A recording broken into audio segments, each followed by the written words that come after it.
Since we started this banquet, we've had a string of just fabulous speakers, and we're going to continue that string this year. And Mayor, I don't know if you know who's been here before, but I'm sure you know a lot of them. Claudine spoke here. Bill Boyd spoke here. Bert Cohen, Oscar Goodman. You may have heard of him. Bob Mayhew. So Marilyn Wynn. So we think you're in good company, and as a result, you get to come back and have free dinner every year. That's what you get out of this. But for those that don't know, 1981 Nevada League of Cities Public Official of the Year. He has served the people of Las Vegas and Nevada for more than 30 years. I'm sure he started at a very young age. He served 4 years as mayor. He served on the city council. He has served on boards including the Governor's Commission on the Future of Nevada, Convention and Visitors Bureau. I mean, there's a dozen of them here. I'm not going to read them all. Let's just say he's done more than his share.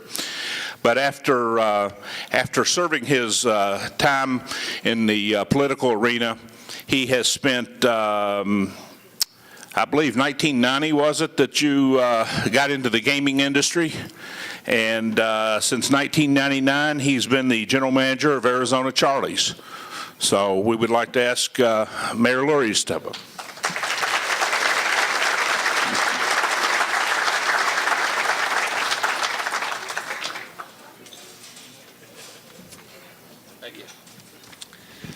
Thank you very much. It's a pleasure to be here this evening to help you celebrate your 20th anniversary. At Arizona Charlie's, we just celebrated our 20th anniversary April 21st, and those of you that didn't get one of our commemorative chips, you can see me tomorrow at the hotel. We'll be happy to find one for you. I have number 1.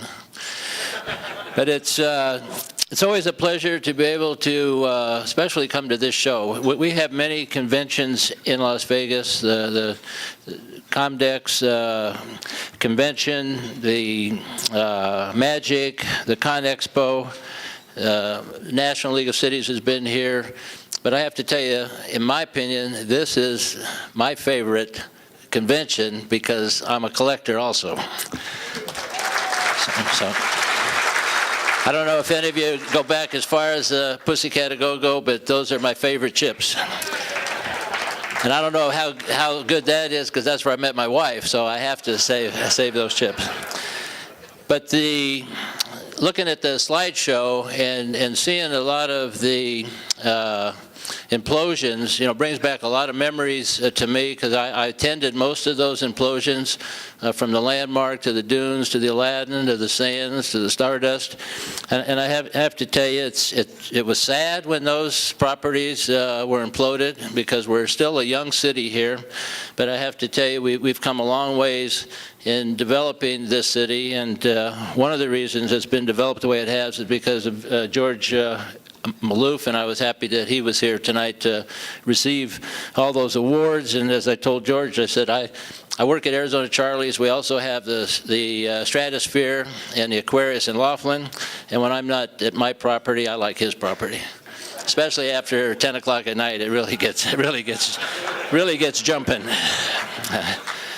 But some of the things that I felt very good about as growing up here in Las Vegas, I went to school at Nevada Southern, which is now UNLV. When I went to school out there, there was 3 buildings. There was a library, an administration building, and the gym, and that was it. And today it's one of the largest educational institutions in the United States, very big in hotel, casino management, the law school, dental school. Many people that attend that school end up staying here in Las Vegas and working in our industry. And we're very excited about that. I was elected to the City Council in 1973. I served 18 years on the City Council and 4 years as mayor. During my tenure as mayor, I had the opportunity of meeting Bob Mayhew and the people who developed the Summerlin area, and that was during my tenure. And it was Howard Hughes's property that had over 25,000 acres. When it's built out, and they're still building, there'll be 250,000 residents living in the Summerlin area. And that area was developed with schools, with shopping, with retail, and with the areas where you can live in an area and be close to your work and close to your children's schools and eating establishments and entertainment. So it was kind of a wonderful area to be involved with, and in fact, when I turned 55, and I know I don't look 55, I moved up to Sun City, Summerlin.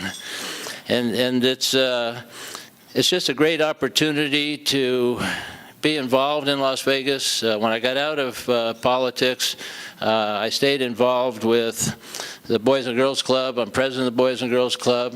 I think that's a very great organization here in Las Vegas. We're in the process now of combining all of our clubs. We represent over 20,000 youth with 13 clubs, which I think is very good organization.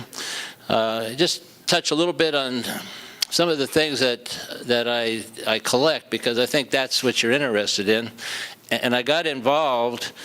We had a show at Arizona Charlie's years ago, and I met Bill Aikman, and I told him, I said, well, I have a lot of ashtrays that I collected over the years, because you remember the older ashtrays had names of casinos and some brothels and hotels, and so I collected a lot of those. I probably had 100, 150 ashtrays. So I got with Bill, and I ended up trading those ashtrays for chips.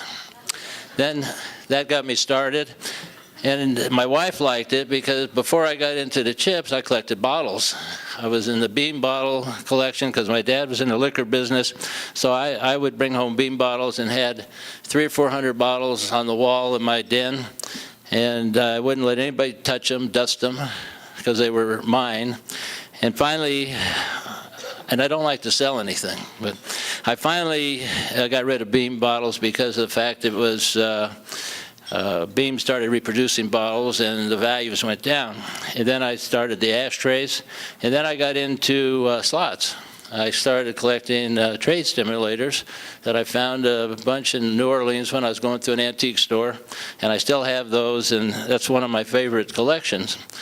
And I've been in the gaming business since about 1975. I started with a fellow named Cy Red, who passed on. Cy hired me to run a company that he was starting called Antique Gambler. And the Antique Gambler was a company that started out buying antique slot machines, and then we would refinish them, and then we would sell them, because many states allowed you to own them. And once we found that out, we sent people around the United States to Eagle Halls, Veterans, American Legion, Elks, because we knew they had a lot of those machines hid in the basements. And so we bought those machines. We brought them back, we reconditioned them, and then we sold them. During that time, Cy bought a company called Fortune Coin, which developed the video poker games. And that is where I think revolutionized the gaming industry, is the video poker game. And so we started building those games, and eventually the name became Circoma, which stood for Cy Red Coin, and then it went to Sigma, not Sigma, but IGT, which is International Game Technology. And so from there, then I ended up leaving politics in '91, and I joined Arizona Charlie's and did some projects in Missouri.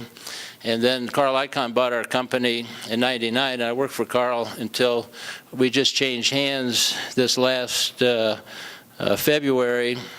So we now have a new owner, and Carl got out right at the peak. He just has a way of doing things like that. We also had the Sands. I saw the picture of the Sands there before it was imploded in Atlantic City. I spent a little time back there. But as you see Las Vegas and you see what's going on now, just to kind of give you a couple ideas of what's taking place here in the next few years. City Center, which is an MGM Mirage project, is going to be a 57-story Videra condo hotel. That's the first of the high-rise. Aria, the 4,004-room hotel, which is considered a flagship of the project, is the largest at 7.5 million square feet. The Crystals is a 500,000 square foot retail entertainment district. The budget is now over $9.2 million, and when they start hiring, they're going to have over 12,000 employees. Now that's just kind of gives you an idea. That's one project. The Viva, which is a station project that they announced on 110 acres at Tropicana and Dean Martin, this project is going to cost more than the city project. It'll be around $10 to $11 billion. And that's supposed to debut in 2012. The Encore, which is a wind project, is adding 5,200 rooms. And I can remember growing up here, the first hotel, the high-rise, was a Fremont Hotel, you know, downtown. That was the highest hotel that we had. Just a quick story on Steve Wynn, because somebody says that they like stories about people. When I first got elected to the city council, I was on the council about 2 years, and I get a call from Steve Wynn on Thanksgiving and wanted me to come down to his office. And I told him, I said, well, it's Thanksgiving. I'd like to spend it with my family. And he says, well, I got a project, and I think you should hear about it. So I got one of the other commissioners at the time. We went to Steve's office at 9 o'clock in the morning, and we got out about 3, because you don't just have a 1-hour conversation with Steve. Excuse me. And Steve had all the boards of what he wanted to do with the Golden Nugget downtown. And the first thing he said, I'm going to build you a mega property downtown. And you have to realize downtown, we were a railroad town, so all the lots downtown are 25-foot lots. So you have to acquire a lot of lots to build a mega resort. And so Steve says, I want to build 1,000 rooms, brand new buffet. I want to build a convention center. And we said, well, that's great. I mean, what do you need from us? And he says, I need you to close the street. So I said, well, that makes sense. So we had to go to the other city council members. We had to go to the Downtown Progress Association. And we ended up closing the street, the Carson Street. And Steve came through and built what he said he was going to build. And to me, Steve had the vision. And I think with his vision is what we see on the Strip today and what kind of made Las Vegas, because from what he did downtown, his next project was putting together the land for the Mirage, Treasure Island, and then Bellagio. And he just never stopped. So every time Steve did something, everybody else had to step up to the plate and do something, try to do something a little better. And he really set the pace for what's going on here in Las Vegas. And when he opens the new Encore, I'm sure it's going to be as nice as the Wynn. And he also has plans, we're told, with the golf course to take out the golf course and build condos in the largest convention center that we would have here in southern Nevada. So he's moving. The other projects, the M Resort, which is out south of town, is a 1 million square foot mall that they're going to build with the hotel, hoping to attract a lot of locals. The Echelon, the old Stardust, the $4.8 billion property on 87 acres, going to have 5,000 rooms. And I can remember talking to Jay Sarno when they opened Caesar's Palace, and everyone thought he was crazy when he first built Circus, and then comes Caesar's Palace, and he always had a dream that one day we would have a hotel with over 5,000 rooms. And everybody thought he was, just talking, and there was something wrong, but now look at what we have here. We have hotels with over 5,000 rooms. In fact, 14 of the largest hotels in the United States are here in Las Vegas. And I did find on eBay that woman did sell that chip. I had $29,000, and I just wonder how many of those I might have had go through my pockets during the days. And also, If you didn't know, Nevada is the third largest gold mining region in the world, besides South Africa and Australia. And gold is a big industry up in the what we call the cow counties, and we're very pleased. It's providing a lot of opportunities, a lot of jobs. The room numbers that we have here in Las Vegas, 132,947, and by the year 2011, that's going to go to 165,900. So as you can see, when we started out with the convention center, the first convention center that was built here behind the Hilton Hotel, everybody was opposed to it, didn't think it would work. And now we have over 2 million square feet at our convention center, not counting the footage that every hotel has to bring conventions to Las Vegas. The next big project that hopefully we will see come true would be the high-speed train that they're talking about from California to Las Vegas.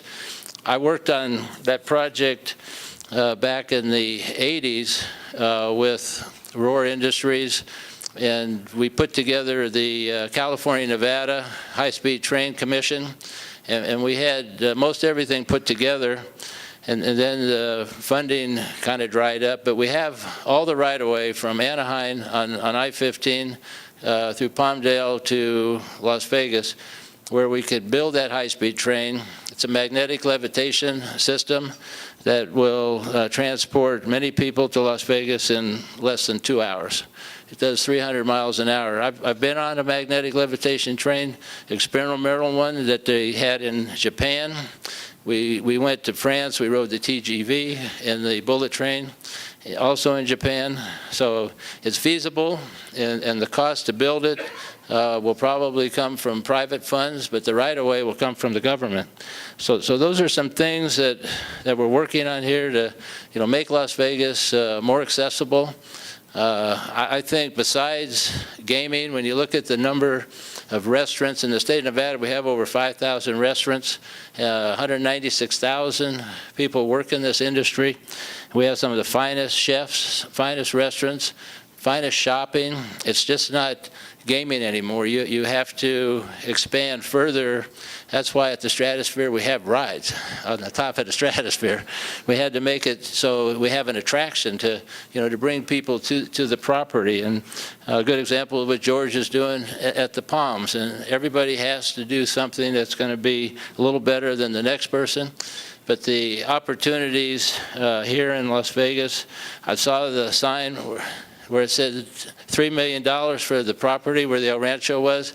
That property sold for $18 million an acre just 2 years ago. So you can see how the valuation of property has increased along the Strip. Average acre of property in Las Vegas today is $160,000. So a lot of opportunities were passed up growing up here.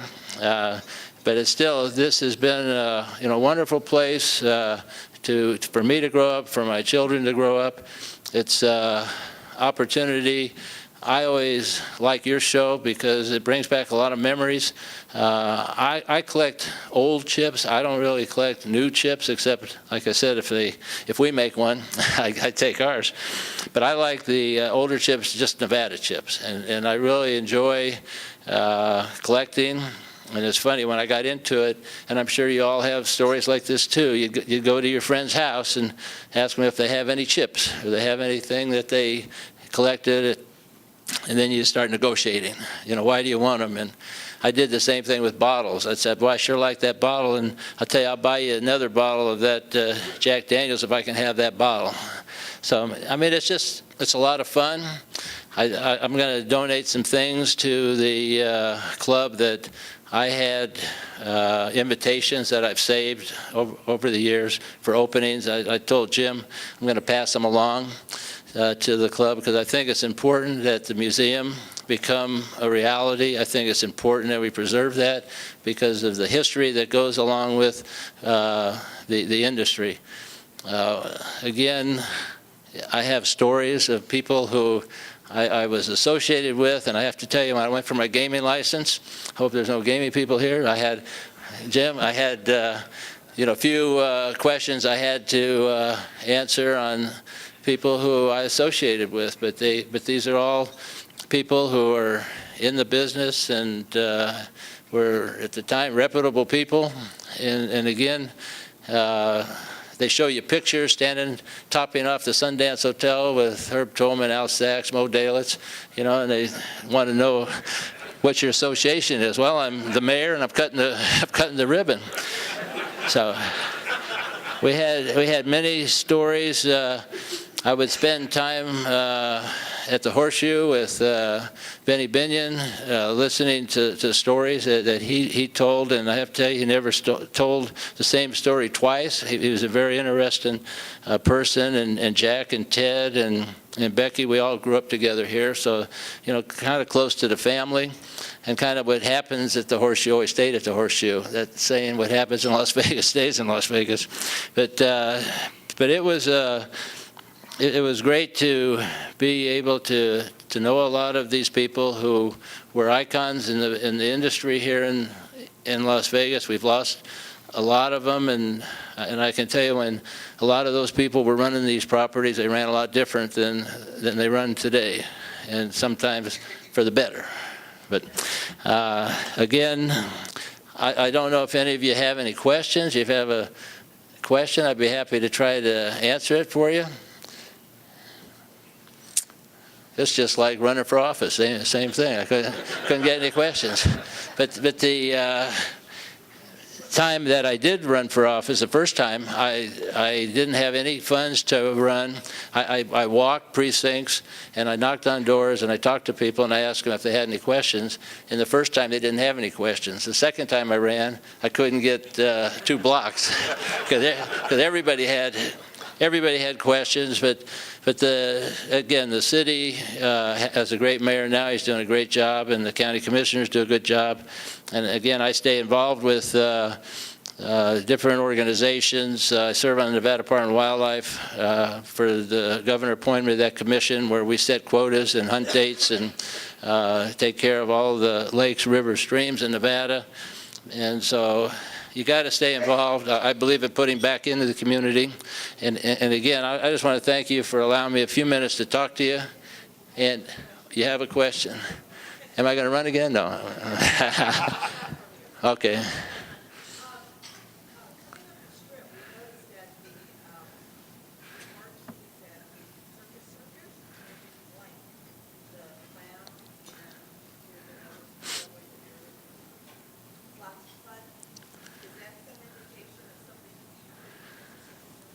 I think something will happen there in a few years.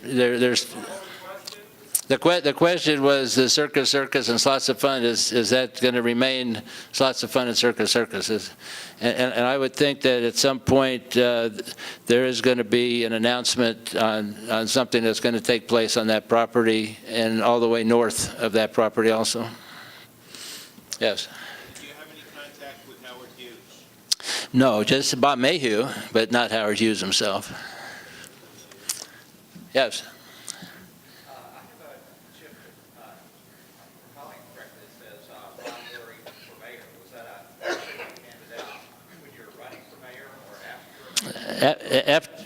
Yeah, I have a chip that, in fact, I always tell Oscar, you copied what I did, but I have a chip that says Ron Lurie, Mayor of Las Vegas, and on the back it has a couple showgirls in the high-speed train. I had Paul Indy made those for me after I was elected mayor. And he also gave me a state of Nevada plaque that has quite a few chips in it that I kind of cherish that. And he was a good friend, and he kind of got me started with the chips also. But I have to tell you, with the chips, it doesn't take up as much room as bottles and slot machines. So my wife likes that. But they cost a lot more, that's right. So again, oh, yes. You said you were with IGT until what, 1991? No, I was with until 1985. 1985. What were you doing with them at the time you left? When I left IGT, I was sales director for Nevada, and my job was to, I had salesmen with me that our job was to sell games throughout the state, and my main job at that time was the bar machines. We put all the bar machines in. If you knew Cy-Red, when you went on Saturdays and Sundays, you never had a day off with him. You always had to go in all the casinos on the weekends, and then Monday morning he'd give you a list of things that he saw that he wants you to do. And the one thing that he noticed is that people were sitting at bars with nothing in front of them. So he decided he wanted to develop a machine that he could put in the bar. And when we went to see, like Ed Torrey's at the Aladdin, and Ed says, well, I don't need any more machines. We don't have more room for machines. And Cy says, I have a spot for you. And so we would tear out the bars. We'd put in the machines. The first bar machines we built, the escalators weren't developed yet. The coins came out underneath, and that didn't work very well. So we decided to have the engineers build an escalator that took the coins and put them up on top of the bar. And once I put the first couple bars in, it was an easy sell. Everybody wanted them. First of all, the bar tenders, bar managers didn't want them because they figured you're going to take business away from them. And the slot manager, they always wanted them. And then once we put them in, the bar tenders would always say, you know, we have that cocktail station over here. You think we could take that out and put another machine in? Because now you have people sitting at the bar, and they're gambling, they're winning, they're tipping a little more, and they're staying at the bar, and that was an easy sell. Yes. I'm 70 years old. Is that train going to be built before I die? I hope so. I sure like to ride it myself, and I'm not too far behind you. Yeah. Yeah. Does the mayor of Las Vegas have much influence over the Strip, which is technically not part of the city? No. No, that's what a lot of people get confused, is that the city boundary line is at Sahara, and this is the county, and so you have 7 county commissioners, and now they have 7 city councilmen, but back in '54, the city had an opportunity to annex the county, and they opted not to do it because it was going to cost too much to run all the sewer lines, and so they opted just to stay where they are, and they made a big mistake. All the revenue's out here in the county. Oh, excuse me. What will be on the Frontier property? The Frontier property is a group out of New York. They're going to build a plaza, the Plaza Hotel. And right now they're trying to negotiate the name because of the Union Plaza downtown has the name, and there's some area that they're trying to negotiate or figure out if they can use the name or not without having to pay for it. That'll be a big project too. Okay, well, I hope you enjoyed a few little things that I had to say. I enjoyed being here, and I look forward to coming to the show either tomorrow or on Saturday. And anybody's got any chips of Pussycat A-Go-Go, let me know.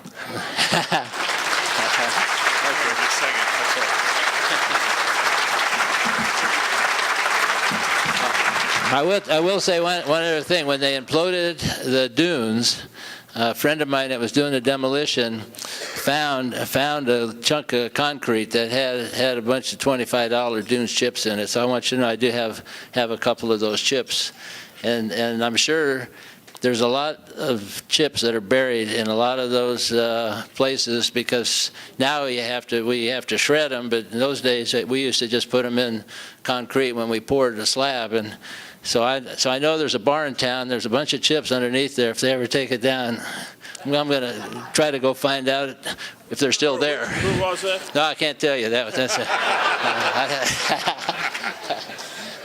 As a token of our appreciation. Well, thank you. And we would like you to be a member of the club, Well, thank you. and we appreciate you being here. Yeah, thank you very much. Thank you. Thank you.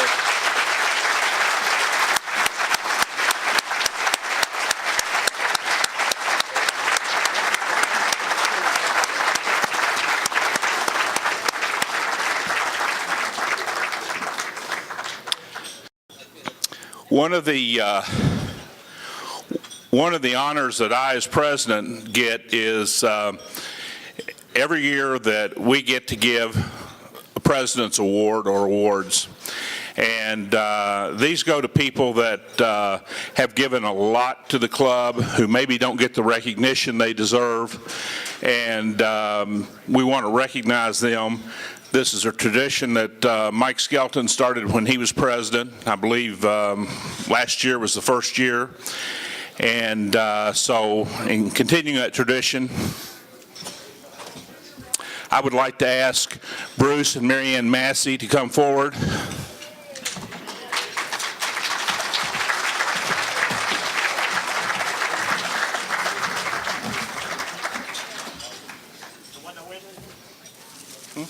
Oh, you didn't win squad.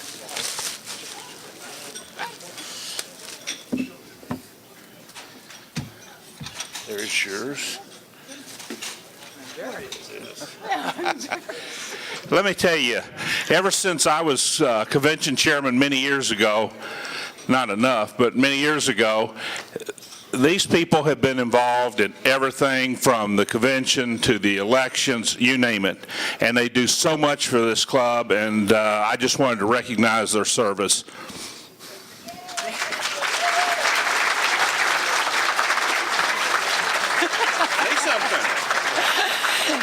Thank you all. We do enjoy it most of the time. Thank you. Quite a surprise. Okay.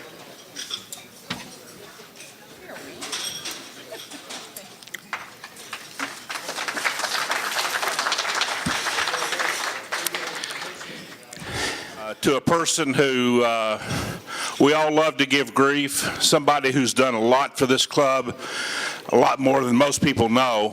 And at this time, I'd like to ask Ralph Myers to come up.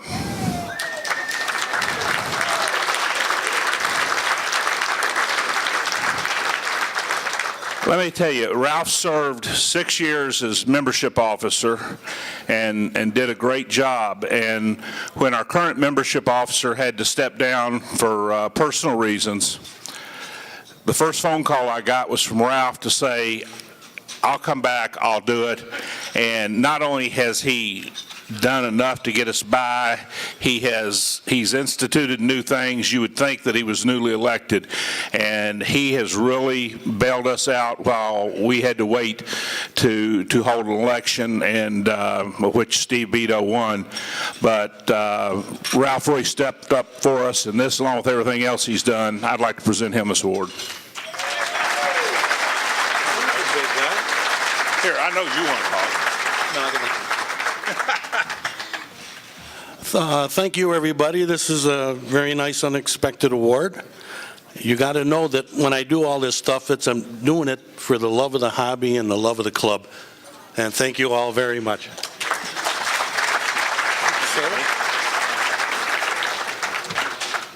I want to start out, if we may, with a moment of silence. We lost 5 members this year, and if you'll take just a minute and honor these people: David Kalinda, Larry Trostel, Les Hassel, Joe Sabo, and Thomas Lang. Thank you. We've got a lot of guests with us tonight. I want to introduce just one small part of them. The rest of them will get introduced as we go on through the night. But sitting over here, we usually have 2 of our favorite honorary members, and that's Claudine and Miss Kitty, but they couldn't make it tonight. But as always, we've got with us tonight, we've got Mary and Bill Goodwin and Carol Crew, and of course our honored speaker, Mayor Ron Lurie. So, thank you.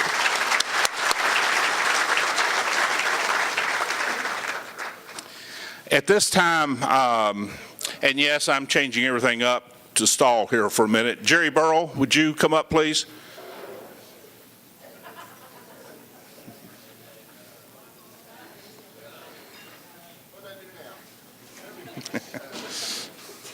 You asked for it, buddy. I did. Oh, okay. There's, Don't go away. Don't leave. I'm glad to be here tonight again. This is my 16th convention.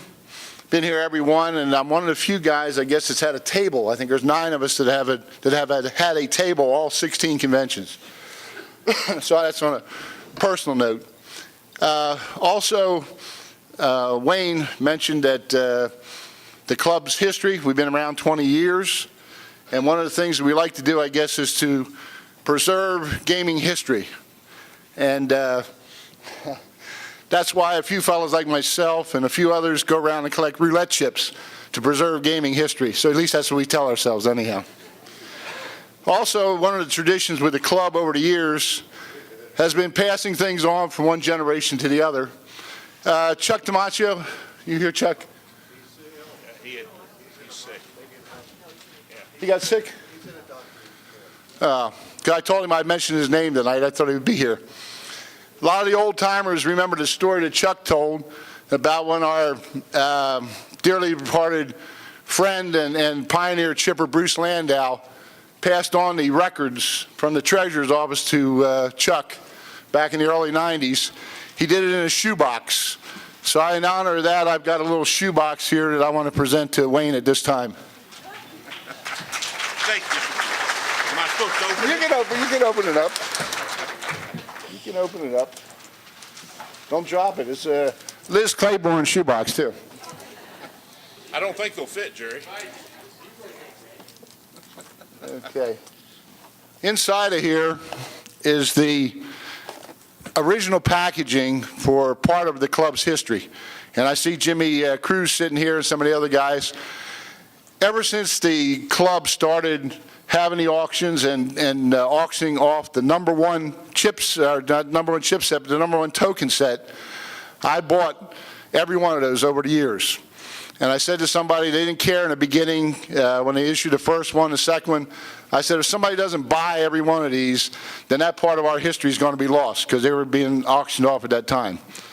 In here is the original packaging for the first 15 of those sets, going back from the first convention in 1993 all the way through last year in 2007. So hopefully this will go into the archive somewhere with the club and be kept there. Wayne, you going to do that?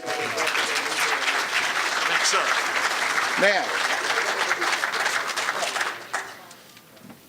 in addition to that, I just wouldn't be like Bruce was and hand over a shoebox. I get a little more class than that. My good friend Chris Colangelo from Tiny Treasures, I got with him and we put together a little plaque that I'm going to present to the club now.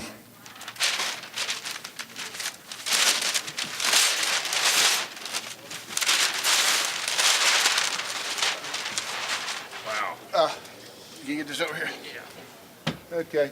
This says Casino Chip and Gaming Collectors Club, Convention Medal Sets number 1, 1993 to 2007. It has all the sets in there with the years and the casinos where we had the convention starting in 1993 with the Riviera. And Aladdin. And ending with the Riviera at the very bottom, 2007. And it says on the bottom there, donated to the CC&GTCC by Jerry Brawl, Mr. Roulette, R774, LM27, June 18th, 2008. And I'm privileged to give this to the club.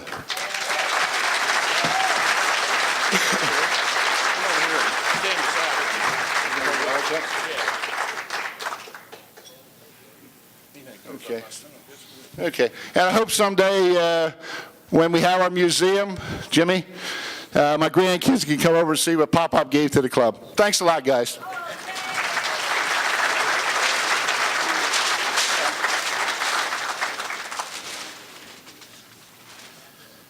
No matter what it took, Jerry made sure that he got the number 1 every year. And in continuing the tradition, we are going to make sure that the club retains number 1 every year so that we can continue this, because I think it's a great thing he started.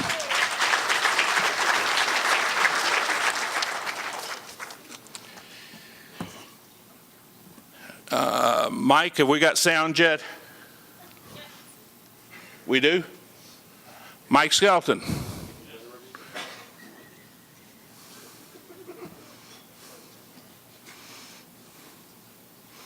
Mike is going to give, as most of you know, Jim Cruz, probably the only good idea he ever had,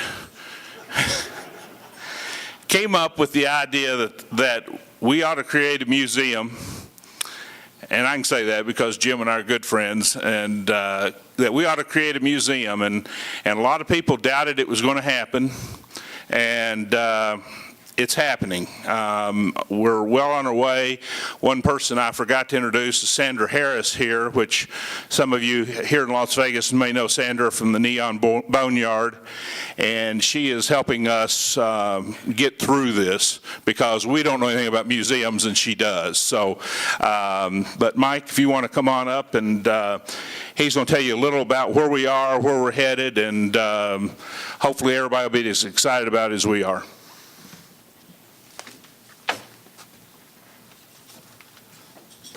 Thanks, Wayne. As Wayne mentioned, this idea sprung from the unique mind of our pal Jim Cruz. And I want to take just a minute and read the initial letter that Jim sent to the then board to get this thing started. With all the talk about dues, long-term club goals, etc., I feel it's time to present an idea I've had for about 3 years. In my opinion, this is a goal that could tie all of our long-term goals together and create a lasting legacy for our club and our hobby. We need a building. Now, before you think I've lost it, please let me give you all my thoughts on this far-out idea. This is not something we can accomplish in a year or two. This is a very long-term project, but a project that is totally doable. Remember, we are a nonprofit organization involved in the preservation of gaming history. There are many fundraising avenues open to them that most of us have never considered. I'm sure once you take the time to think about it, we'll all have different visions of what this building could be. My vision is a permanent shrine to our hobby. It could include both a permanent and rotating display room, a library where everything ever written about our hobby would be available to our membership, an archive area where we could store all of our donated collections, cases, and anything else a first-class museum should have. And that is the key right there, ladies and gentlemen. Now, the board agreed to put up the first $5,000 in seed money. The next goal that was reached was $50,000, and the Vision and Feasibility Committee was formed to shape this idea. To date, we have raised over $110,000. The focus shifted from a club building to that of a museum, and that's where we are today. We are an IRS-approved 501c3 not-for-profit educational organization. And what better way to meet that mission than by preserving gaming history and sharing it with the public? How many folks have ever heard the phrase, "you collect what?" Okay, then you tell the folks about the $1 showboat chip that sold on eBay last month for $28,000, and you've got their attention. Then you start talking about the history that's attached to that chip, and that's where the magic begins.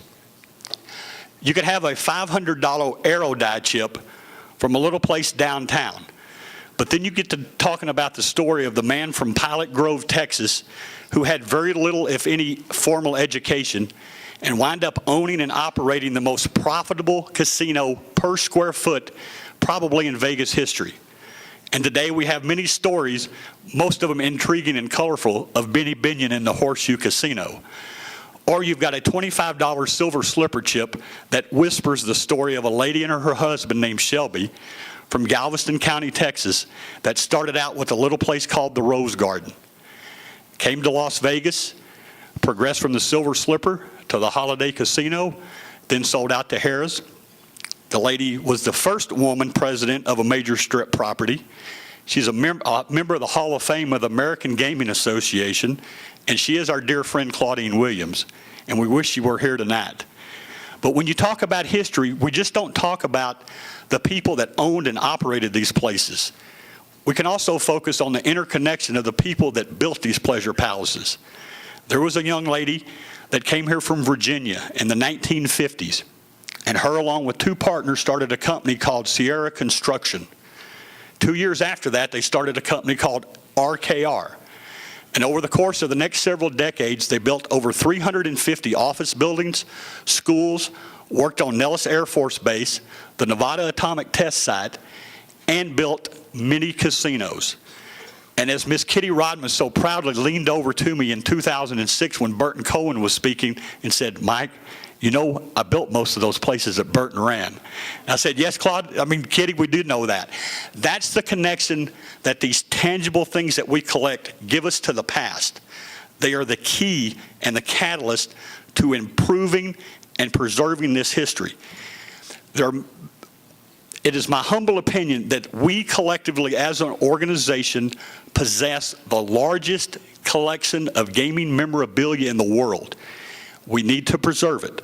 There's also a vast amount of casino memorabilia records that are rapidly disappearing that we need to save. It's our mission. It is our responsibility to save this. And with this mission, we will.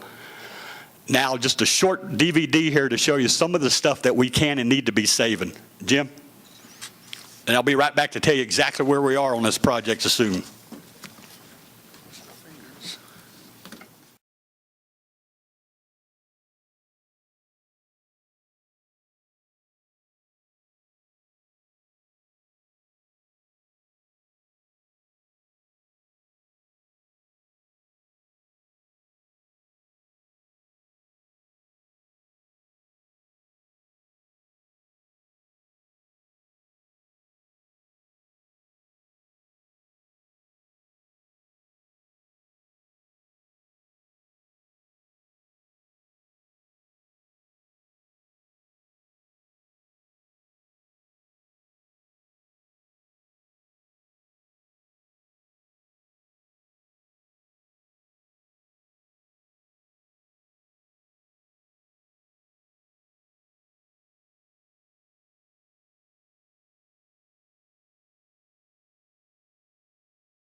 Okay, folks, thank you very much. As you can see, is now going to be referred to as a Museum of Gaming History, okay? And that's just a sample of some of the stuff that we collect and we need to preserve. Of all the images up there were only 2 of them that were not possessed by club members. I went to several club members and asked them to send in images to put this together, and we did it on my computer at home. So once we go to a professional to do this, it'll look a lot better. Anyways, I'd like to read the case statement, and while I'm doing that, Phoenix and Elizabeth are going to be passing out a packet. There's going to be information about where we're at, the case statement, the programming outline, the collection description, and there's an information card there if you want to fill it out about becoming a founder or sustaining member of the museum. If you'd like information on how to donate your collection or to be able to leave it in your will to the club, just fill it out, leave the cards at the door when you leave, or you can mail them back in. The website is www.museumofgaminghistory.org, and it will be up and live tomorrow. Okay, and now the case statement, and one other thing while they're passing this out, if y'all will look underneath your chair, randomly placed has been some cards. They're the donation cards that say winner on the back. And if you've got one of them, hold it up, and we've got a museum t-shirt for you.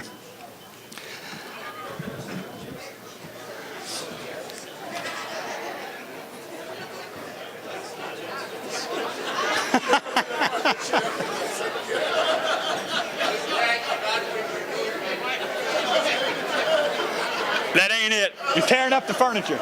Yeah, don't tear up the furniture while you're looking for it. All right, if you'll just hang on to them for just a minute, let everybody start scratching because they are randomly placed.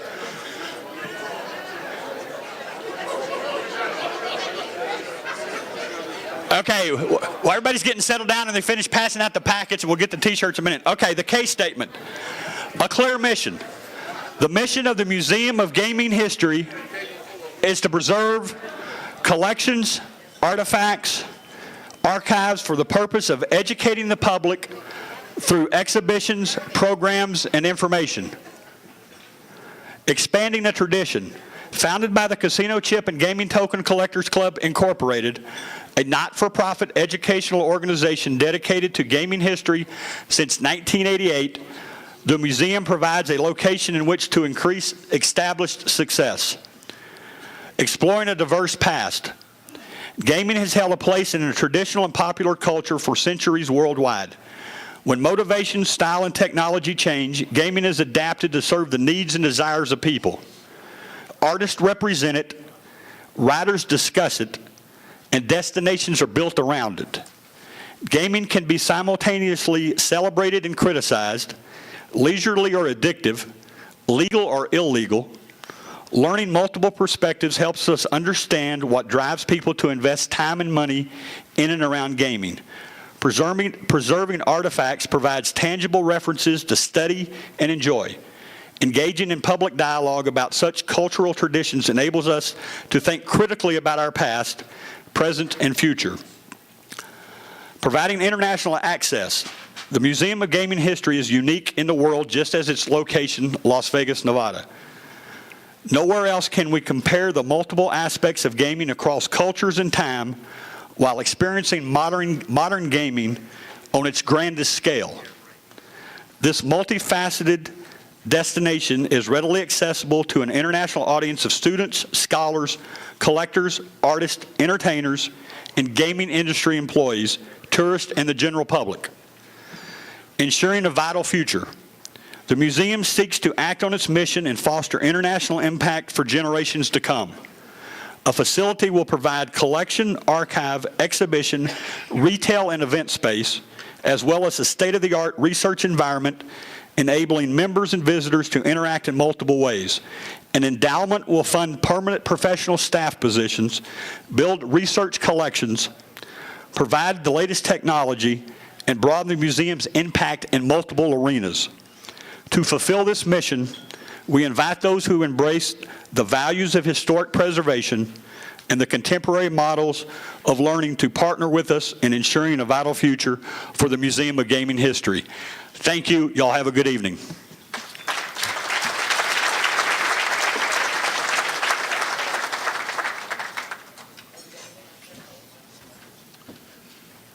Okay, at this point, Jim, if you'd like to come up, Jim is going to present the Odies, as we call them, the Chip of the Year and so forth, and he always looks dapper, doesn't he? There you go, Wayne. Thank you. Thank you. Since I have to do my own visuals, you can look at my my rock here while I get the video going. This rock, by the way, is from the foundation of Nevada Landing, and it contains chip remnants from Pop's Oasis.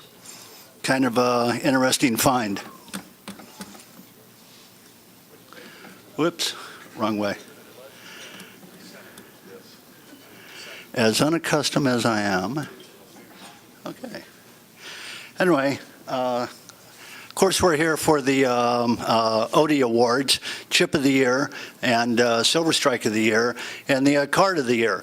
Unfortunately, there is no Toady Award this year, Token of the Year, as only one item from one person was nominated for Token of the Year. So we suspended Token of the Year for this year. And what we have playing is just in rotation all the chips, all the Silver Strikes, and all the cards, both slot cards and room keys that were nominated, the top 10. And I'm going to go ahead and get started with the presentation. And I'm going to start off with the card key of the year, which happens to be a key, and the Cody, Cody for this year, or for 2007, is the Palms Jimmy's Naughty Nighty Nights number 6. And representing the Palms, we have Chassis Halsey. Can all clap. Okay. Okay, stand back just a little bit. Congratulations. Would you like to say something to us? Huh? Okay, I'll get that. Would you like to say something? Okay. Chassis was the designer of the card, and it's a rather nice card, but she'd like to say a few words. Thank you. I'd just like to thank the membership for voting, and this is a great honor, both as the artist and for the Palms Casino Resort. So thank you very much.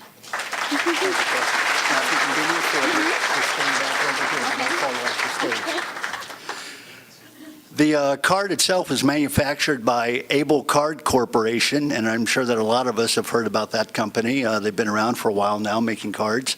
Able was not able, and I don't mean as a person, Abel was unable to attend, but stepping in is Mr. Greg Susong that will hold their award.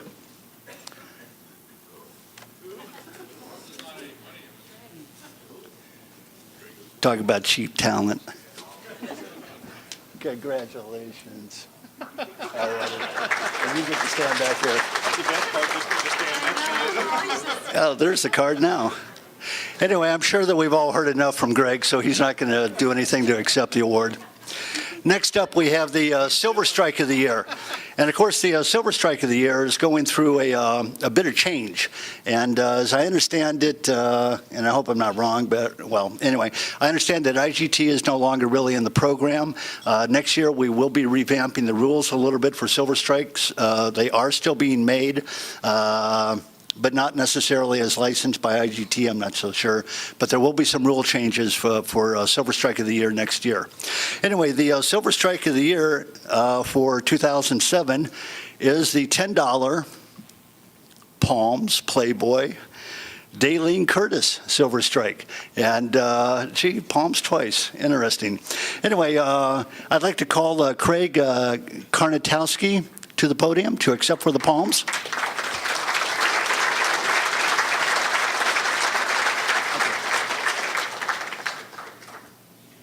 Congratulations. Thank you very much. You have a camera over here. Would you like to say something? Yes. Okay. I'd like to say it's an honor and a privilege to accept this award on behalf of the Palms. Again, thank you very much. Not so fast. You get to come on over here. Sorry. That's quite all right. Now, of course, that silver strike was minted by Sunshine Minting, and we have representatives, two of them from Sunshine. I welcome them here, Mr. Matt Reynolds and Ms. Jenny Jensen. If you'll please step forward as the manufacturer representatives.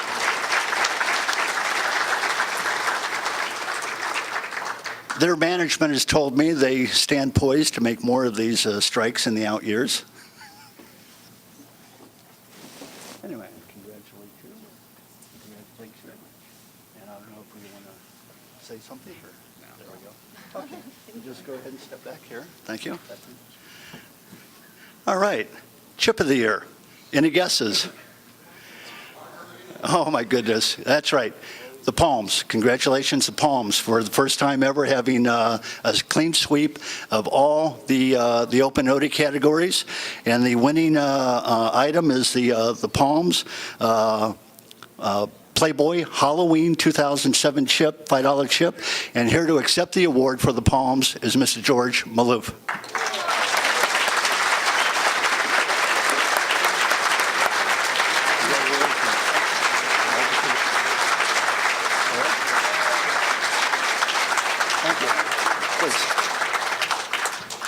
Thank you, Jim. This is a very special moment, winning three awards. I want to thank Gene Trimble, who's been a big part of all of our success, going back to the Fiesta and the Palms. Thank you, Jim. Gene, excuse me. It's all right. When people look at me and they see me with one of my brothers, they always screw up the name. So I say, you've seen one, you've seen them all. When I looked at that video, going back, I think I have a special memory of every single place in that video, going back to when I was 10 years old, coming to Las Vegas and spending time in gift shops, fascinated with postcards of the different Las Vegas casinos, going back a long time ago. Even here at the Riviera, when I was in school at UNLV, I spent a lot of time just fascinated with all the culture, and this is really special. Kitty Rodman, who I know very well, Claudine Williams, Burton Cohen, are all friends. And of course, Ron Lurie, who's a true gentleman who I've known a long time.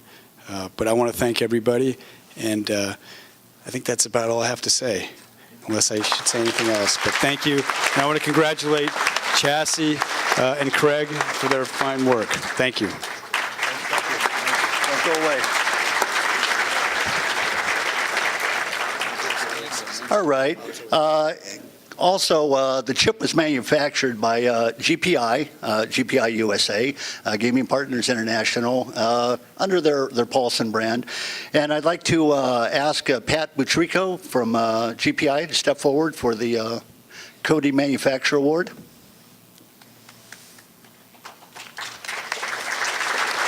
Casey, step back over here. Thank you. I believe you know everybody here. Congratulations. Thank you. Don't go anywhere. Okay. Anyway, I'm sorry. Would you like? I'm sorry. You sure? Okay. I mean, I almost had a job offer from George. So.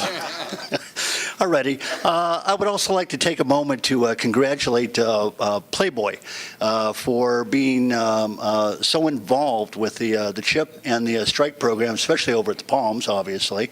And we do have a presentation plaque for the Playboy, particularly because of the chip and the silver strike being named as the OD recipients. And we're going to pass that to George because the Playboy representative couldn't be here. She's busy. But in any event, George, we have another one for you. Okay. All right. One more. Thank you. You want to say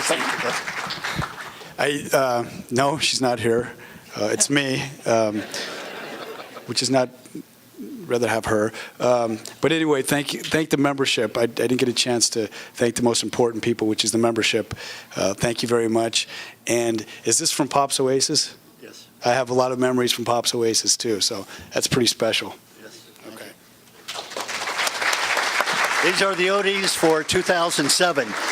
Please be sure and participate next year. Dick, where would you like us for the photograph? If we could all exit stage right, I'd appreciate it. We'll gather down there towards the piano for a photograph. Thank you very much.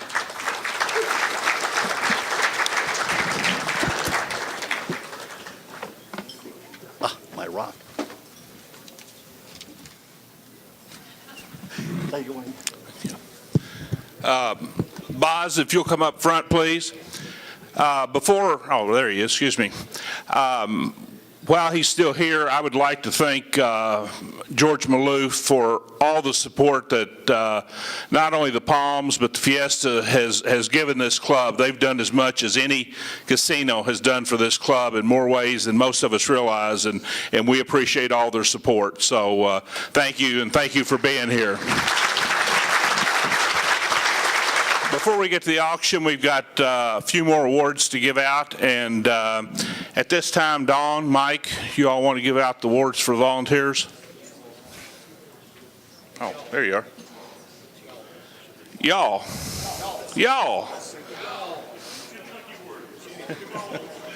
He cleans up pretty well, doesn't he? It's amazing.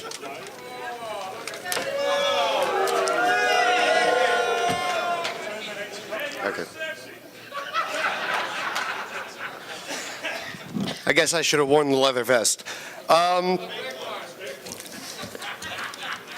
Okay, with the help of my co-chair here, everybody who's on this list is one of the volunteers who will be receiving an award of sorts. Okay, just making sure we had our ducks in a row.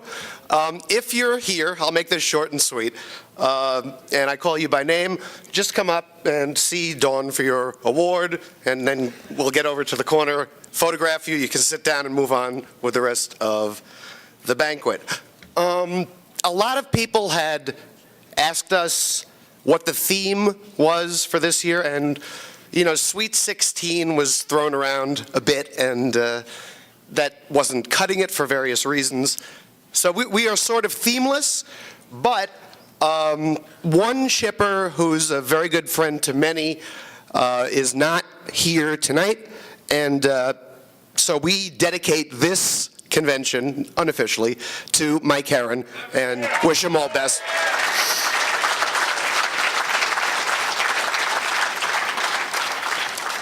So, moving on.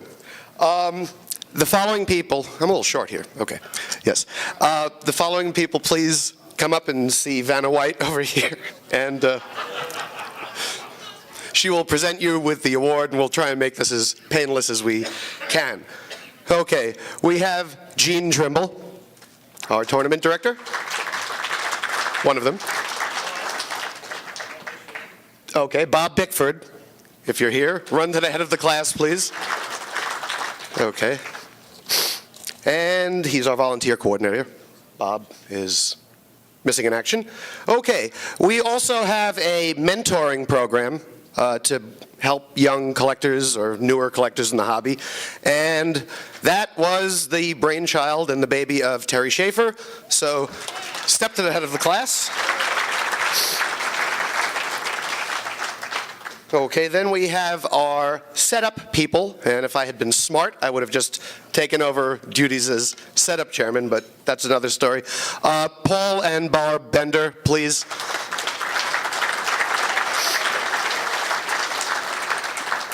Moving right along, past president, Hall of Famer, general nice guy, and in charge of the museum fund that you may have seen a movie about a little while back, Mike Skelton.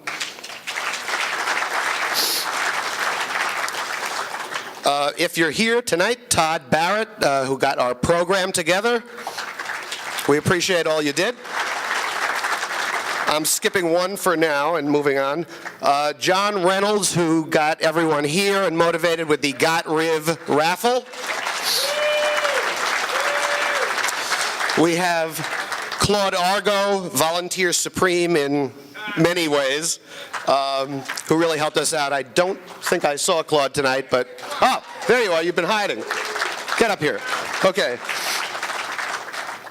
Our exhibits chairman and assistant Odie guy, Casey Ficaziofalis. Where are you? Yeah, you get one too. And if anybody knows this is a typo on the awards, Dawn did that. Okay, moving along, Assistant Editor John Moore. Okay. Our very own pre-registration chair, George D.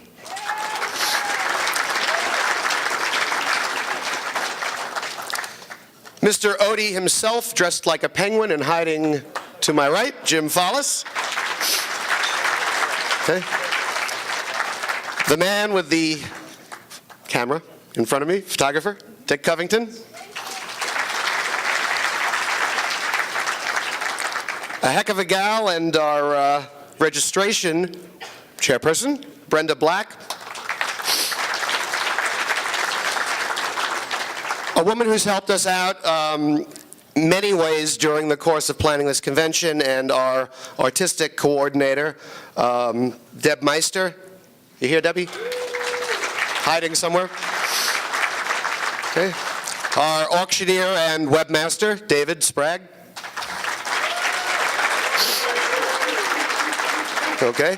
On the other half of the tournament, Bob Pardue. Education and Publicity Director, the one and only Sheldon Smith.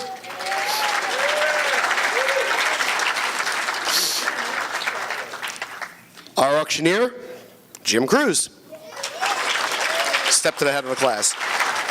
And last but certainly not least, and we hate to make you get up again, someone who's helped us a lot, and we actually went and had a little engraved plaque made for him.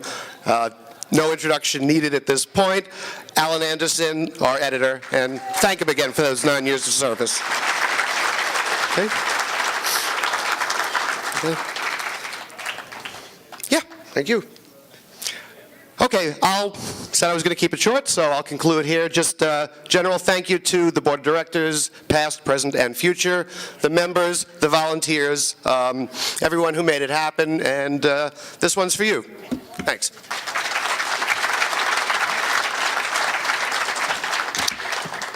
Okay, we've got 3 more quick awards, and then we get to the auction of the painting and the chips. So we're getting there. I'd like to ask Archie Black to come up.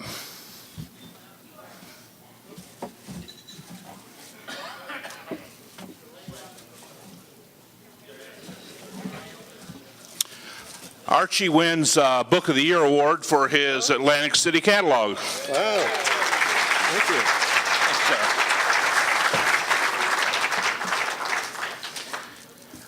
We always give the Harvey J. Fuller Award, which goes to the magazine article of the year as chosen by the board. And at this time, I would like to ask Pam Gortler and Brian Cashman to come up.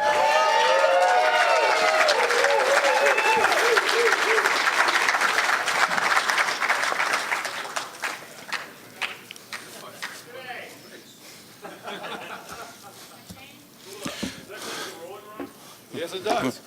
Let's see, you're Brian, right? I'm Brian. Yeah, okay. Pam isn't here, but I tell you, this is all Pam's work. I just did the grunt work for it all. Well, I've learned more under this than from her. And anybody that's read those Fremont Street experiences in the last 3 of the script, I mean, you got to learn more about Vegas than you ever knew in your life before. So this is all for Pam. Thank you, Pam, and everybody's enriched by it. I'll let you, will you give to her? She's in Chicago somewhere. Okay. Somebody We'll has keep to it. mail it. We'll keep it. All right, thank you. All right, thanks. Thank you. Steve Beto.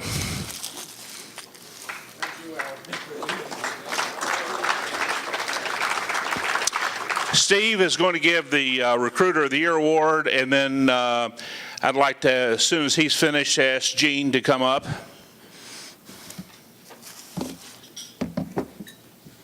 Awards.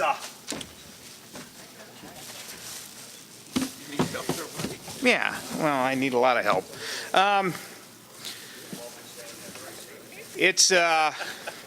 I'd like to blame you all for electing me. I mean, thank you all for your votes, and it's really important that we continue on with our membership, obviously. These awards go, the top 10 recruiters. Oh, thank you. It's somebody here. But it's really important for the lifeblood of this club to make sure that we continue on. So anything you can do, each of us, to, as we're eBay sellers, eBay buyers, or just in conversations, mention the club. And just to start the awards, this is, the first one goes to Greg Cagle. He's with Chip Talk, and it's kind of like crossbreeding. He's brought a lot of his Chip Talk people into our club and exposed his people. They deal a lot in home poker chips and special poker sets, and he's done a lot to introduce his people to us and us to him. So, please take a look at Chip Talk, and thank you, Greg. Next award goes to, and these are in no particular order, so Ricky Pushkin.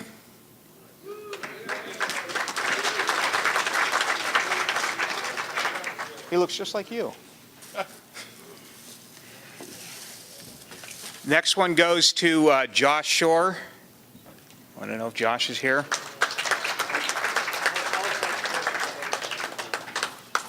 Oh, these are going fast. This guy's here.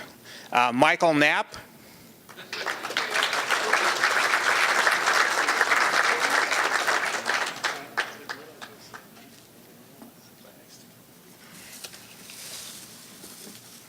I think we've seen enough of this guy, but we'll see him again. Mr. Follis.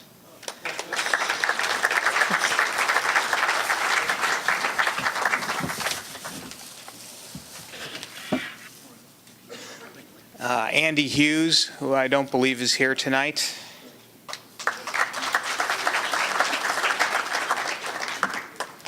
Gene Trimble, who I think is here tonight.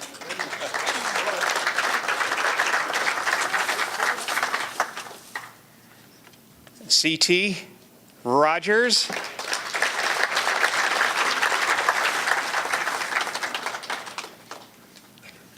Doug Saito.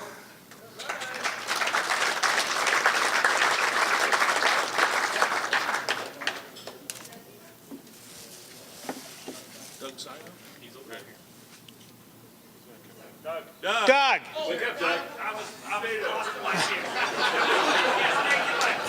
Sold. Oh, I'm sorry. I'm sorry. Did I mispronounce your name?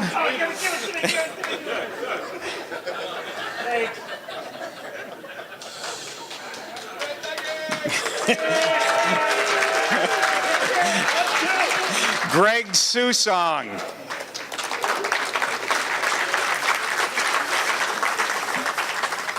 And the number one recruiter goes to Mr. Archie Black.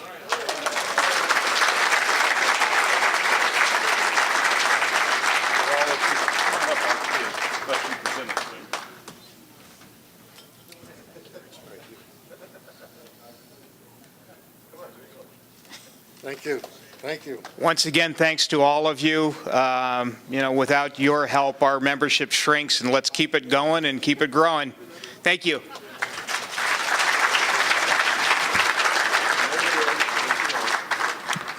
Gene? Hang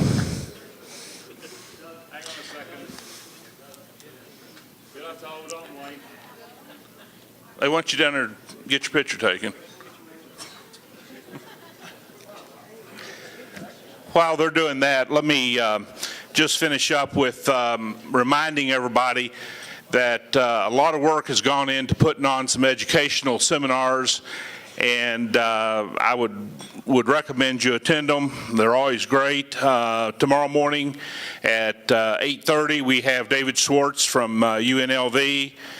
At 3 o'clock tomorrow, we have Charles Kaplan and Ralph Pollock on Cuba, the Caribbean, and the CC&GTCC, which is the new collectors club. On Friday, we have Bill Ragsdale with Life and Times of Slim Ewing and the Ewing Mold.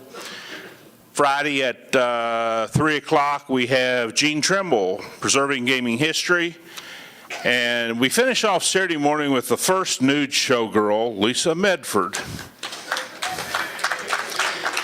And also on Friday at 11 o'clock, we have the business meeting. Saturday, excuse me. Saturday. I want to make sure everybody got there on time. Saturday at 11 o'clock. And please, this is your club. Please come to the business meeting, share your ideas, complain, offer suggestions, do whatever. But I ask that everybody take the time to attend.